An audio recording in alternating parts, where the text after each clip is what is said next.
認真諗清楚，你究竟買呢間屋係自我需求啊，定係為咗自我增值？投資自住兩回事。當然你可以話兩溝得唔得？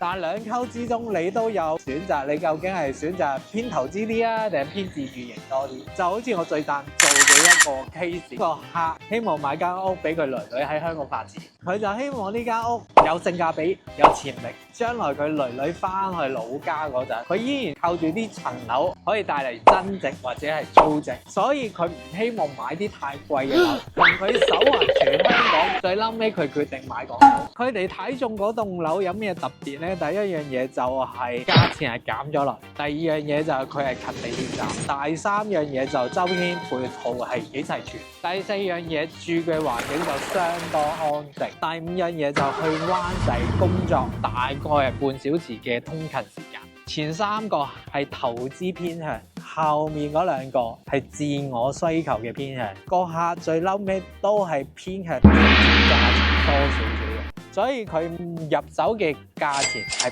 平過周邊二手樓或者係一手樓少少嘅。買間屋自住要考慮嘅因素其實有好多，睇個人需要。如果你話投資就簡單，就睇個性價比、潛力、租值。我覺得人生大部分都係一個選擇，包括買樓都係。你又覺得呢？今日嘅分享就係咁。如果你有任何睇法，都可以歡迎留言同我溝通下。只要